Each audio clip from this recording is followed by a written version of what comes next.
చేయడానికి ఏం చేస్తారో ఇవన్నీ ఆ క్యాంపులో జరుగుతున్న పరిణామాలు. పార్లమెంట్ అభ్యర్థులకు కూడా ఒక లిస్ట్ అయితే వైరల్ అవుతున్నారు సార్. ఇందులో పిఠాపురం నుంచి పవన్ కళ్యాణ్ గారు 100% ఆయన అక్కడి నుంచి బరిలో దిగుతున్నాడట. అవును. నల్లారి కిరణ్ కుమార్ రెడ్డి గారు ఆయన రాజంపేట నుంచి, రాజమండ్రి నుంచి పురంధేశ్వర్ గారు. సో మనం ఏదో ఇంతకుముందు ప్రస్తావించినప్పుడు రామ్మోహన్ నాయుడు అసెంబ్లీకి వెళ్తారనుకున్నాం కానీ ఆయన మళ్ళీ పార్లమెంట్కి వెళ్తున్నాడట. ఓకే, కింజరాపు ఎవరో అన్నారు అయిన ఎవరు మీతో నేను ఆ రోజు కూడా క్రాస్ చేశాను. అశోక్ కూడా ఎంపీకే వెళ్తున్నారు ఆయన. అందుకనే ఇవి వీళ్ళ కోరికలు కూడా అయి ఉంటాయి. రెండవది ఇక్కడ మీరు ఎలా ఉంటుందంటే అండి, రాష్ట్రంలో అధికారంలోకి రావడం గ్యారంటీ అనుకుంటే అసెంబ్లీకి రావాలనుకుంటారు. అవును.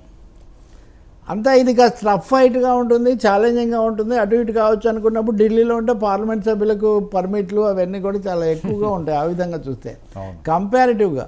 సో కొంతమంది ఉంటారు, ఉదాహరణకు వాళ్ళు ప్రతిపక్షంలో ఉన్నప్పుడు గెలుస్తుంటారు, అధికారంలోకి వచ్చేసరికి ఓడిపోతుంటారు. మన పై కేసులాగా కొంతమంది ఉన్నారు అట్లా. కాబట్టి రామ్మోహన్ నాయుడు పార్లమెంట్కి వెళ్తే ఏం ఆశ్చర్యం లేదు. చంద్రబాబుకి అవసరం కూడా అవసరం, వాయిస్ ఉండాలి. వాళ్ళ నాన్న ఎర్రనాయుడు ఆ పని చేసేవాళ్ళు.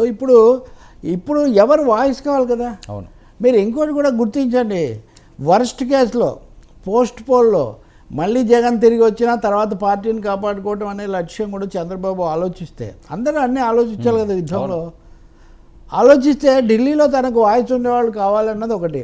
ఇప్పుడు గల్లా జయదేవ్, కేసీఆర్ లాంటి సీనియర్లు వెళ్ళిపోయారు. కాబట్టి అనివార్యంగా కాస్త మోడీగా వాదించేవాడు గట్టిగా. భరత్ని, రామ్మోహన్ నాయుడు వీళ్ళందరినీ రెడీ చేస్తున్నట్టున్నాడు. అందులో ఏంటంటే లోకేష్ కూడా వాళ్ళు ఈజీగా వెళ్ళిపోతారు లోకేష్ దగ్గరికి.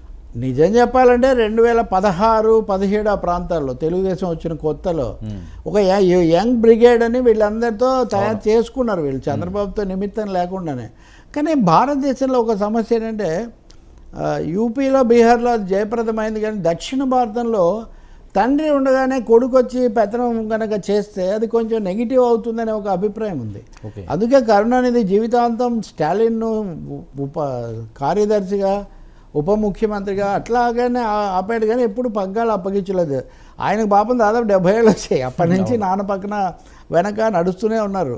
జగన్మోహన్ రెడ్డి వచ్చే వరకు ఉమ్మడి రాష్ట్రంలో కానీ తర్వాత కానీ ఎవరో ఒక ముఖ్యమంత్రి కొడుకు ముఖ్యమంత్రి అయిన పరిస్థితి ఉమ్మడి ఆంధ్రప్రదేశ్లో లేదు.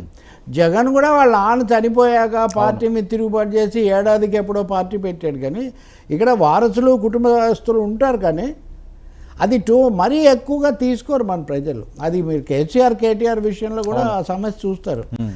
నేనెందుకు చేస్తా కేటీఆర్ అని, కేసీఆర్ అసెంబ్లీలోనే నేనే ఉంటాను, ఎందుకు చేస్తాను.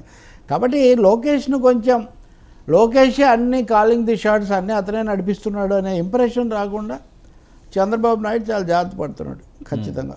పవన్ కళ్యాణ్ గారు కూడా నిన్న భూమి పూజ అయితే చేయించాడు. అవును. ఆ తర్వాత వేదిక మీద ఉంటాడో లేదు చూడాలి. పవన్ కళ్యాణ్ గారు ఏమన్నా ఈ విషయం గురించి మాట్లాడి ఉంటారా సార్? అక్కడి నుంచే తగ్గి